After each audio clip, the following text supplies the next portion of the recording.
안녕하십니까. 오늘도 우리 하나님 말씀 함께 나누겠습니다. 오늘은 마태복음 5장 7절 그리스도인의 성품 가운데 5번째 성품입니다. 마태복음 5장 7절입니다.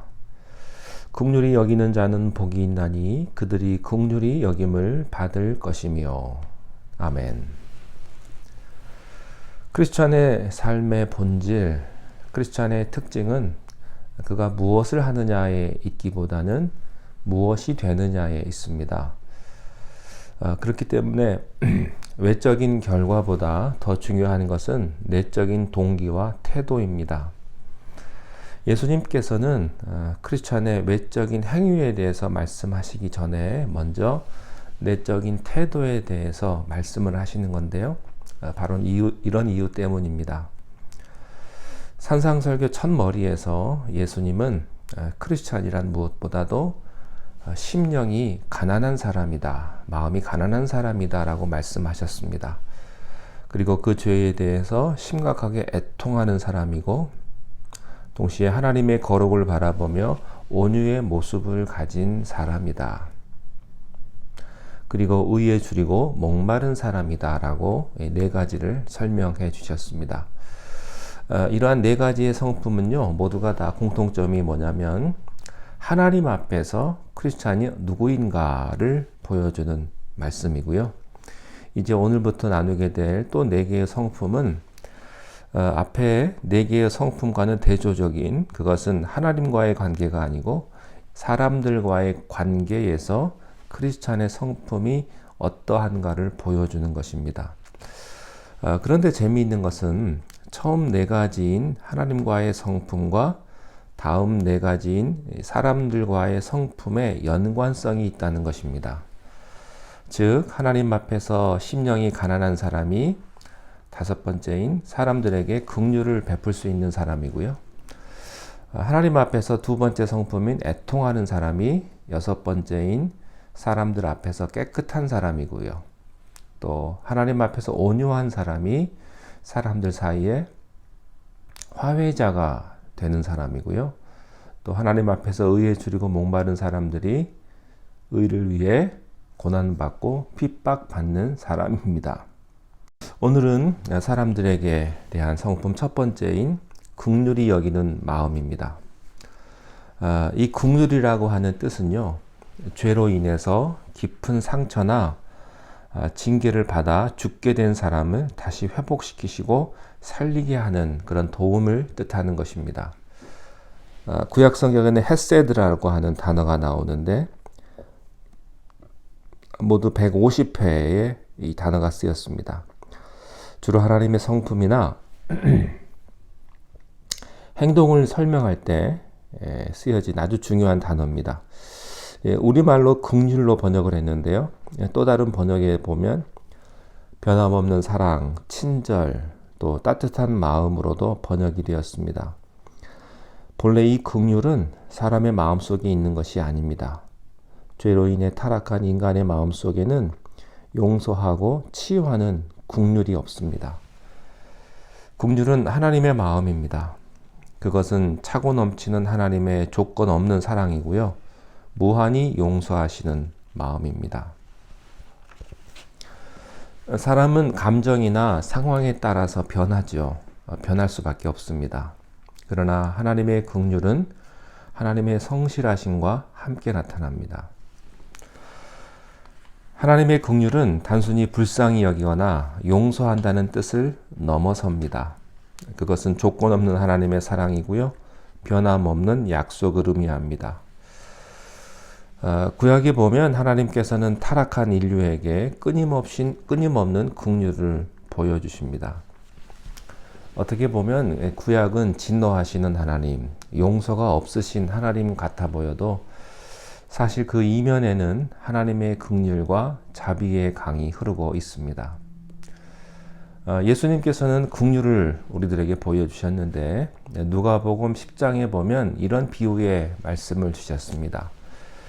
여리고에서 강도를 만난 사람이 있습니다. 거의 죽게 된 이 사람 옆에 한 제사장이 지나가고 또 레위 사람이 지나갑니다. 아마 이 두 사람의 경우에는 그 강도 만난 사람을 보고 불쌍히 여기는 그런 마음이 분명히 있었을 거예요. 그러나 그들은 그냥 지나갔다고 했습니다. 이것은 국률이 아닙니다. 단지 불쌍하다든지 안쓰러워 보이는 동정심이 있다고 그것이 국률의 마음이라고 착각하지 마십시오. 그런데 또 한 사람이 지나갑니다. 그는 세상적인 관점에서 볼 때는요, 별 볼 일 없는 사마리아 사람이었습니다. 그러나 이 사람은 길가에서 강도를 만나 죽어가는 사람에게 상상할 수 없는 도움을 줍니다. 누가복음 10장 33절 이하에 보면, 자, 이 사람이 어떻게 했나? 첫 번째, 그를 보고 불쌍히 여겨. 이게 시작이죠. 두 번째, 가까이 갔습니다. 그리고 세 번째, 그가 가지고 있던 기름과 포도주를 그 상처에 붓고 싸매고. 여기서 끝난 게 아닙니다. 네 번째, 자기 짐승에 태워서 주막으로 데리고 가서 돌보아 주었고요. 또 여기서도 끝난 게 아니에요. 다섯 번째, 이튿날에 데나리온 2를 내어주어 주막 주인에게 주면서 이르되 이 사람을 돌보아 주라. 비용이 더 들면 내가 올 때에 갚으리라. 이게 긍휼입니다. 하나님께서 우리를 위해서 하시는 행동이 바로 이런 겁니다. 긍휼은 단순히 동정하거나 측은한 감정이 아닙니다.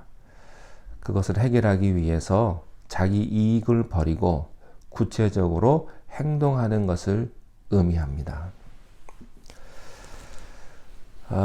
우리들에게도 이런 사마리아 사람과 같은 그런 참 긍휼이 있게 되시기를 바랍니다. 예수님께서 보여주신 이 비유에서 우리는 긍휼의 세 가지 모습을 알 수가 있어요. 첫 번째는요, 긍휼은 대상이 누구냐를 따지지 않습니다. 피투성이가 된 죽어가는 사람에게 신분을 따지지 않습니다. 그 사람이 백인이냐 흑인이냐 또 아시안이냐, 그 사람이 부자냐 가난하냐, 남자냐 여자냐, 이런 걸 따지지 않았다는 거예요.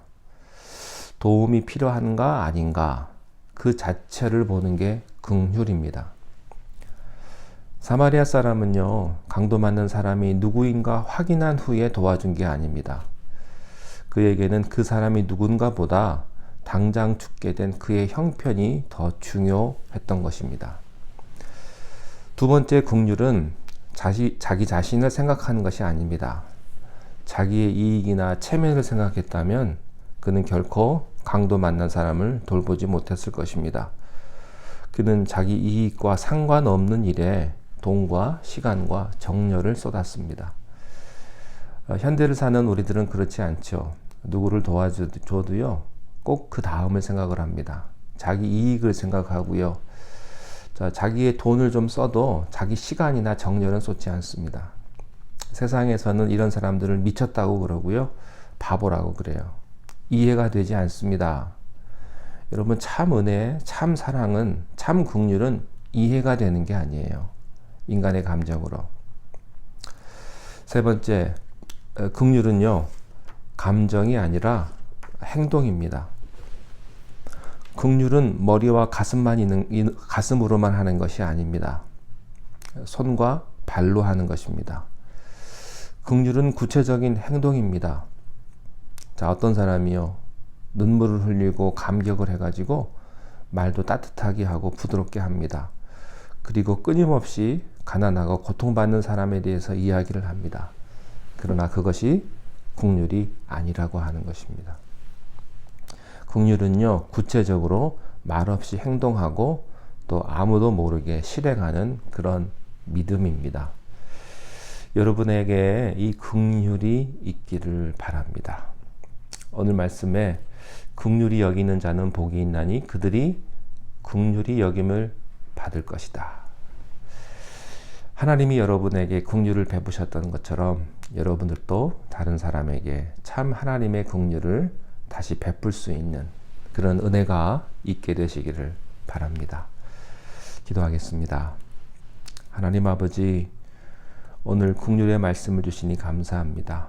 하나님은 조건 없이 우리를 사랑하시고 우리들에게 긍휼을 베푸셨는데 우리들은 이 긍휼을 받은 자로서 하나님 앞에 부끄러운 모습들이 있지 않았나 다시 한번 돌이켜보게 하시고 우리가 이웃들을 향해서 참 긍휼의 마음으로 그들을 섬기며 사랑하며 하나님의 사랑을 증거하는 하나님의 자녀들이 되게 하여 주시옵소서.